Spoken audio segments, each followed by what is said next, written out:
So it's Sunday morning, time for another farm update. You can see I'm not on the farm at the minute, I'm in Newark, and this is the church in the middle of the town. Got all the poppies outside. Obviously it's Remembrance Day today. Well, not the day I'm doing this, but the day you're looking at this update. And lovely display here. And when you look in the church here, I just think it's just fantastic. The sacrifices that were made years ago for what we have got today. And it's just, I don't know, with the way the world is at the minute, it's quite, makes me speechless really when you see how people go on and how the world is today. And people just don't appreciate what went on years ago and the sacrifices that were made for us to have the life that we've got, which I know sometimes you think it's not the best of lives, but compared to some countries it is. But the sacrifices everybody made was tremendous. Anyway, this update, a few things going on. If I can mention for a start about this event that I'm helping to organise with Ollie Martin, Clive Bailey and James Mills, and it's a food bank event. So what we're doing, because obviously the NFU have got their lobby, mass lobby arranged, 1,800 people going into one of the halls near Westminster, which is great. 600 people sell the sessions to make it throughout the day. But what we didn't want was people hanging about London, people, young farmers going into Wetherspoons and things like that, not having anything to do when they're not at the when they're not at the NFU event. And so all this has been done in conjunction with the NFU. We're talking to them, they're in agreement, we're in discussions with them regularly about it, so they're all happy with it. We're all working together, which is good. This is what we must be united, because that's what gets the best results. So what we're doing is looking at a food bank. We're in touch with some food banks in London. We've got to continue this discussion this next week, and we're wanting people to bring food into London, and hopefully if they can do that, and British food obviously from home, we're going to have collection points and drop-off points all around London, probably at mainline stations as well. We've got to agree to that yet and decide what we're going to do there. And then if you can't do that, obviously buy some food in London, but we haven't got a location sorted yet for where we're going to meet with ours, but it won't be very far from Westminster. Anyway, so that's that. The link to register for that, so please do register for that. The link is in the video description below, so look at that and please register for that one. Also, so that's going to be on the 19th. That's November the 19th, the same as the NFU rally. So you can go to both. If you got booked on the NFU one, great. Do your slot there, meet your MP, then come along to the other one, and we'll be doing the same. So that'd be great to do that. So please support both events. The more of us we have there, the better. It's all agreed with the Met Police. They're happy with it as well. So lots more planning to do this week, and we'll do some more announcements this week. Anyway, so that's that. One more thing on the budget. I don't know whether people have thought about it, that if you have to sell some land to pay an inheritance tax bill, surely then that sale of that land is then liable to capital gains tax. So you'd be clobbered twice. Or am I wrong? I don't know. One or two people have mentioned this to me as well, and I had thought it. So interested to see what people say on that. Anyway, that's it for this bit of a political intro. The stunning church here in the middle of Newark. Look at that. Not quite as nice as the cathedral was last week. Hope you enjoyed that one. Anyway, right, the update. What we're doing here, we are stitching in some drilling on the end of the rows where the drill missed a little bit with the weaving sabre tine. We're doing that, and that's the first time I've seen our weaving sabre tine run. We are lifting the last field of heavyland sugar beet and got that piled up on the concrete, and we are also cultivating that field, wondering how to cultivate it. Dilemma, because we've tried various machines and wondering what we can do and how we can get it cultivated, but we end up settling for something which you'll see later on in the update. Anyway, that's it. Thanks ever so much for watching. Please like it and subscribe, as you often do, and thank you very much to a lot of new subscribers lately. Much appreciated, always much appreciated. Keep the questions coming. I enjoy answering the questions, and if you make it to the end, we'll see you then. It's Wednesday afternoon and we've got the beet machine's just rolled up into here to start lifting sugar beet. Ruben's out spraying the wheats that were drilled a month ago, and Tom's gone out with a weaving drill just patching in the bits across the ends that you saw in the other update in the midweek. So there's the machine in the corner there and the trailer. So we've lifted 2 breeds across this end. There's the beet pad, and so should be a couple of loads on the concrete. Yeah, there we go. And a couple of loads there. So we'll push it up with this over the course of the next day and a half. How long it's going to take lift this 34 acres. We'll have a big heap on this concrete by the time we're finished. So this is another load they've brought. Beet's not ever so big in this field by the look of it. Look at my hand, that's a beet. Bit sore stuck to that, but it'll be here a couple of weeks before it goes in the factory, so it'll have time to dry. So you can see these patches across the ends that the drill missed when Ruben did it first time. Tom's just patching it in now.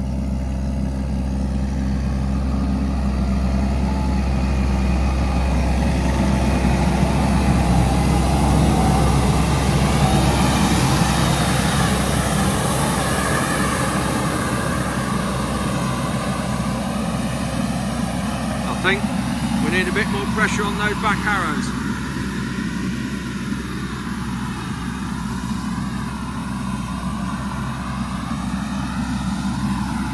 Most of the seed's covered, but it needs a bit more loose soil over the top.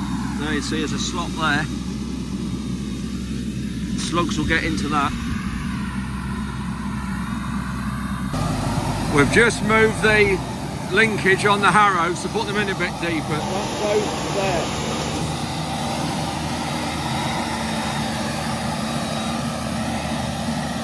It's really solid on this headland here. That's better up there now. Yeah, I still think we need a bit more pressure on. I don't know, that's not bad.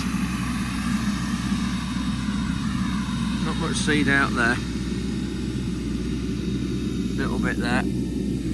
So we've had about 6 or 8 loads here, but just looking in this heap, there's quite a lot of clods in it, which can't do a lot about, and I was hoping to put this through our cleaner rather than have that the other one, but I don't think we'll be able to because these clods will end up in the factory. You see, there's one, just put that down. Another one there. That's a big one, that is. Another one there.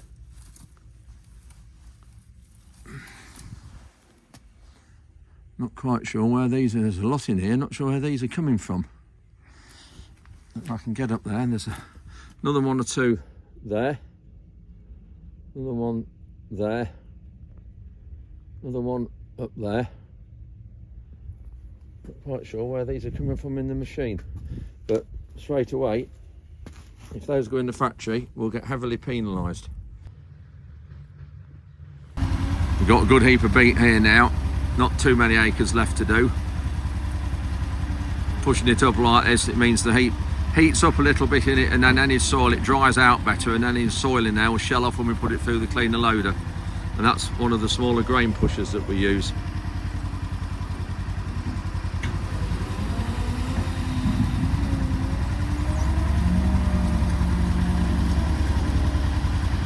So it'll be fine on the concrete now. If it does come wet, the lorries will be able to get here. Another load about to come to the concrete, so that's good.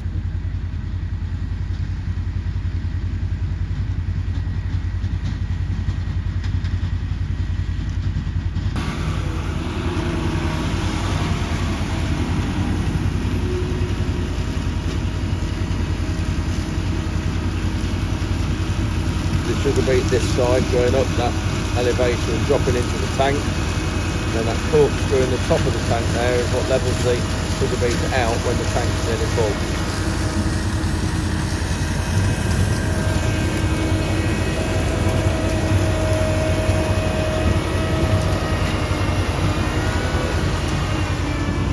good friend here come to say hello, Philip Marr. Hello. Some of you will know Philip if you're up in Yorkshire, because Philip lives at Brotherton. Philip used to do a lot of agri trials and help us a lot here with oilseed rape. Some of you will know Philip from those days. Anyway, we are Philip's now driving the Polaris. I'm going to just do some videoing outside the window here, because of course it's left-hand drive, and with the sugar beet going this side, we need to be filming. I need to be filming out this window. So the front of the machine is the first thing along, and that's what tops it. So underneath there's topping it, and you've got those things that vibrating and moving and shaking. That's moving, lifting the beet out of the ground and putting it onto like a load of corkscrews. You can just see through there. That's how it's moving. So the tops are in there, the soil and the sugar beet. Then it's going under the cab. Sit there, you can see the sugar beet coming round that turbine, round in there, round the outside of there. You can see it's throwing soil, tops, a few clods out. Sugar beet goes round in a figure of 8. Round one, round another, and then coming out that far side, another turbine, and then it flies it into the bottom of this elevator. That's it. Fires it into the bottom of this elevator, and then that's going up into the tank. There are some clods in there, I can see, but we'll leave it in the heat probably 2 weeks to dry out a little bit. And you can see how sticky it is by the elevator, how the soil's sticking to the elevator there.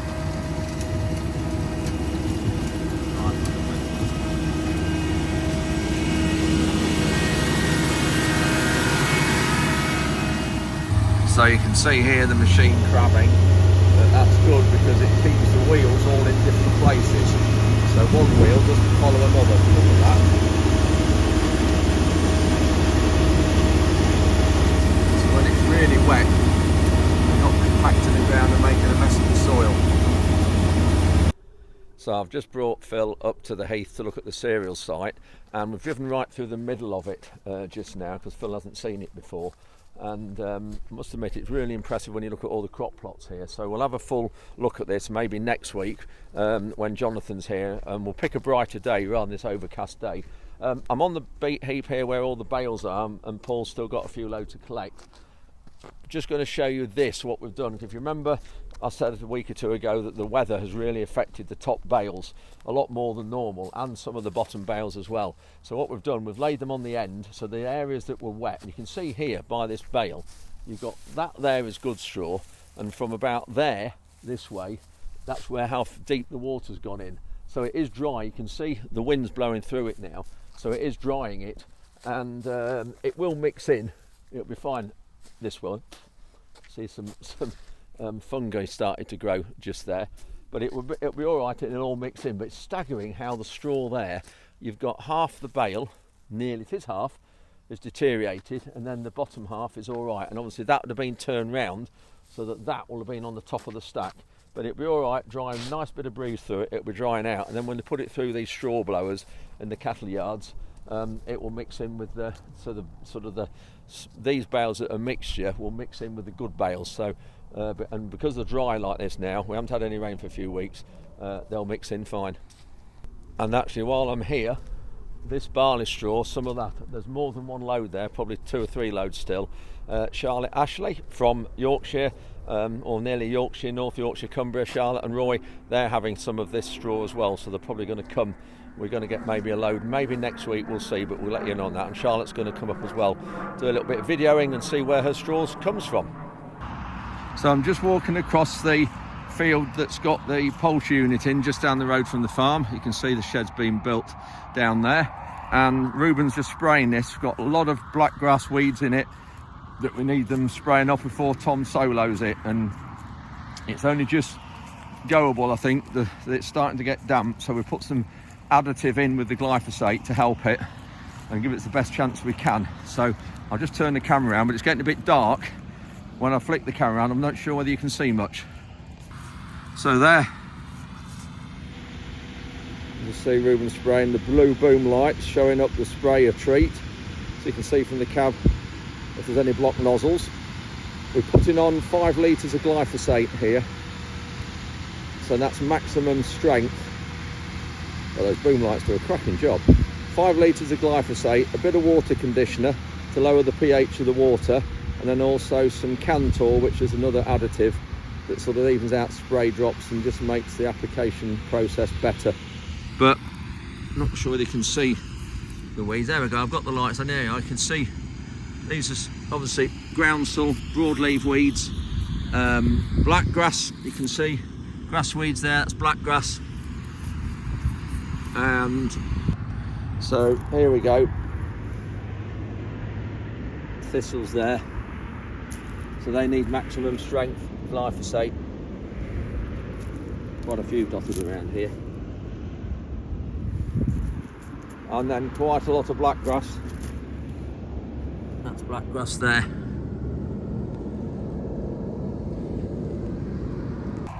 So because of the amount of black grass in here, this field will need to be spring barley now for a few years.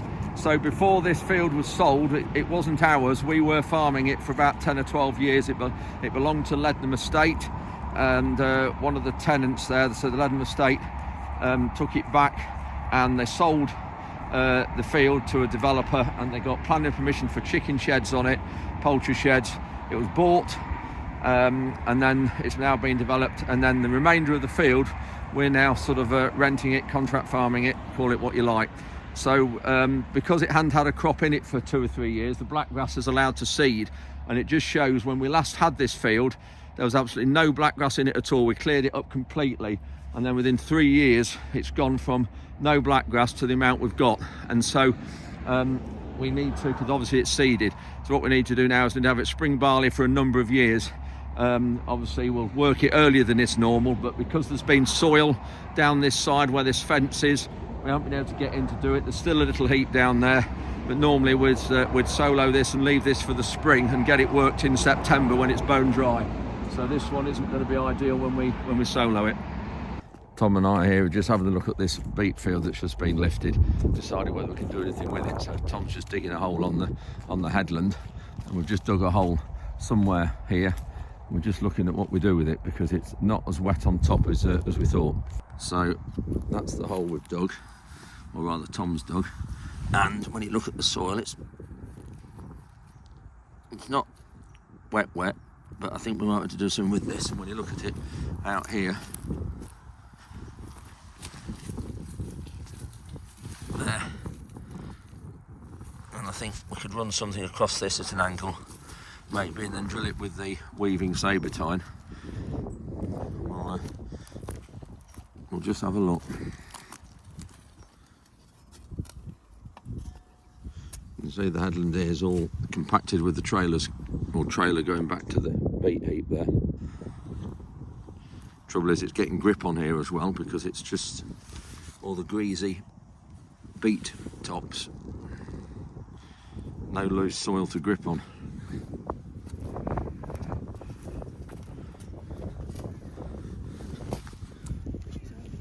Just decided to mole drain this corner of the field in the sugar beet, because there's water stood here. You can see what it's like, compacted down. That's with the trailers running up and down this side.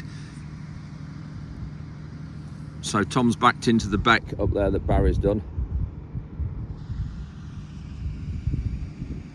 He's managing to go through all this, which is good actually, because just looking at the drain plans,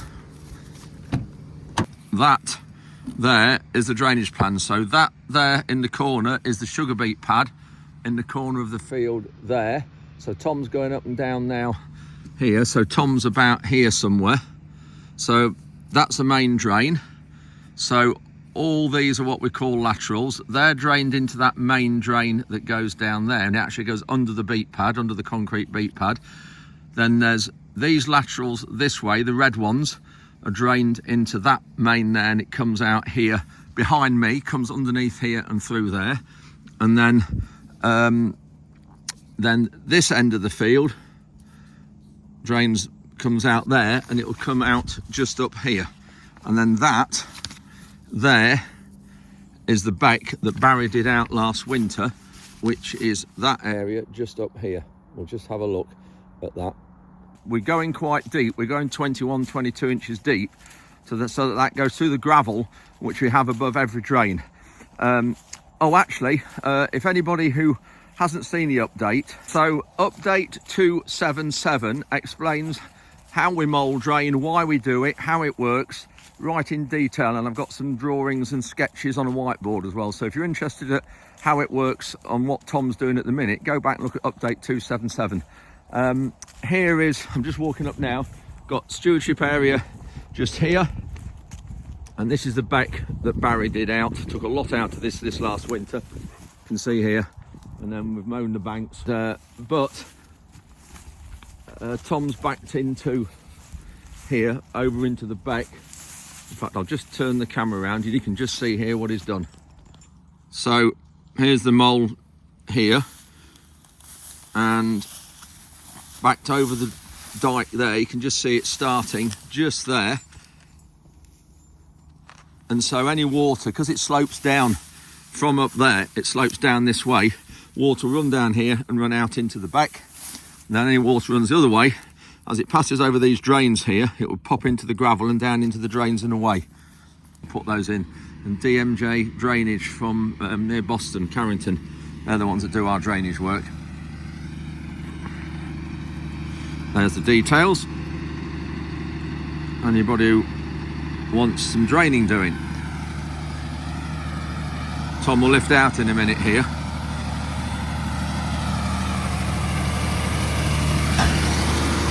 So that is what it's like there. So that's what it's like under the ground, and the thing dangling down on the ground is what we call an expander, and it's a bigger diameter than the sort of the leading edge, the point, and that makes the drain and makes the hole for the water to go through. It makes the drainage channel.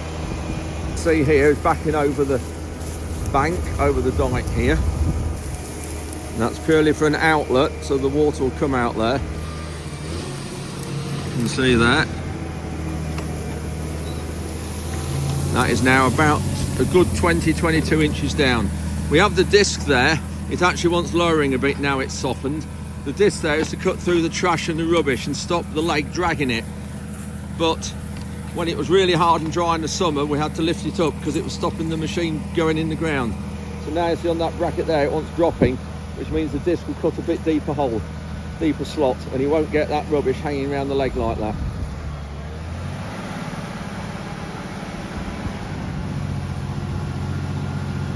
All the land that we didn't have any crops on this last year, we've done this with it. And that's why I think our wheats are looking so well. Our early drilled wheats are looking so well and no water on them, because we did this on all the fields in early July. Nala's having a brunch, sugar beet. Only a little bit though, we've got to be careful of her eating too much sugar.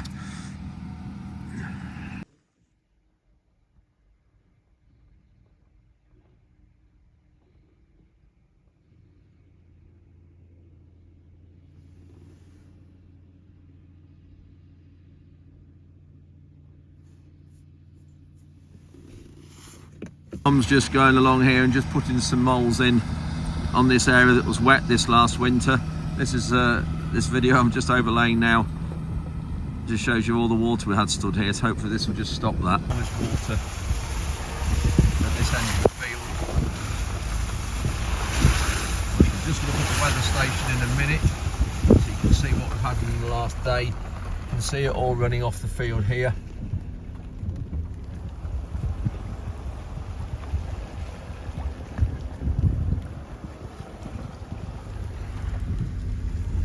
A lot of water all through here. That field there is planted with wheat. Look at the torrent coming off this field.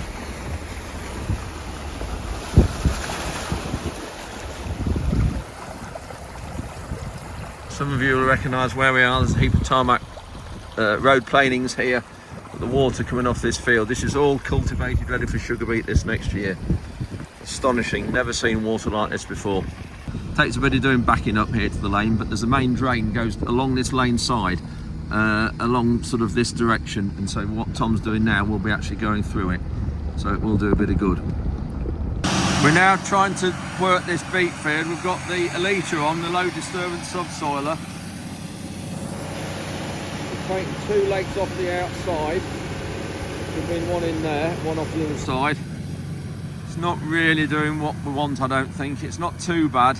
That's all right there, because the weaving sabrotine would put seed in there. But you get behind the track there, I don't know, I just don't know. It's too solid for my liking.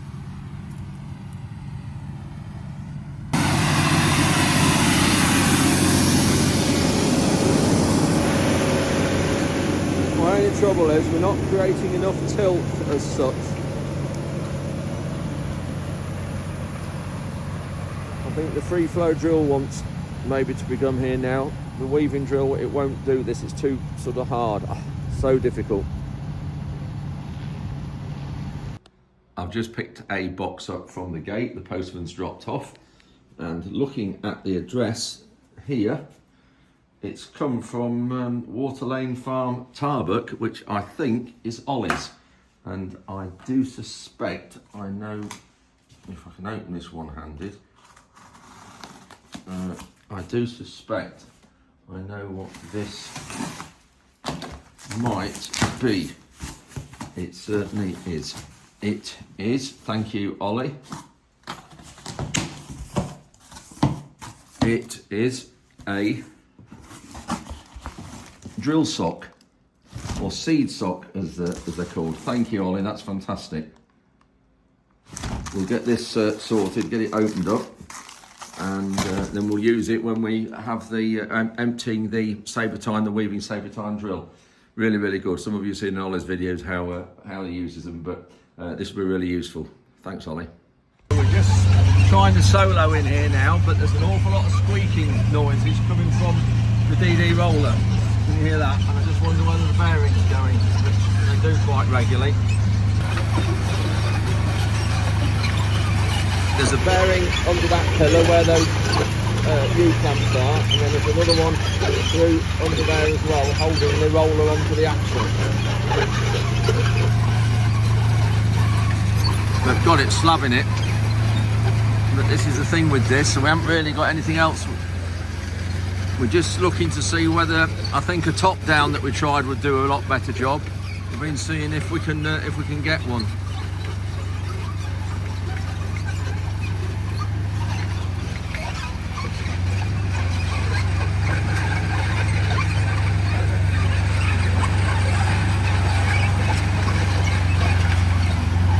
So this is the trouble with sugar beet land, on the ends especially. Look how it's all compacted with the trailer wheelings, it's just solid.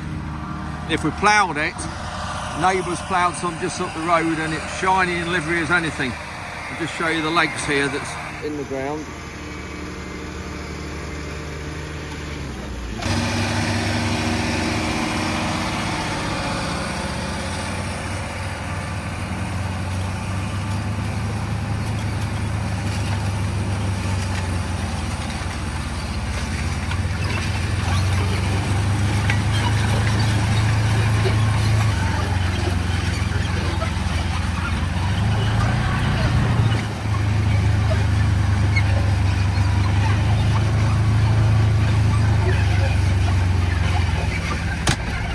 But it talks of some better weather next week, sunnier, so we might be able to knock that into submission a bit. But it's just hard and compacted with the trailers and all the rain we've had. There's a heap of beet on concrete.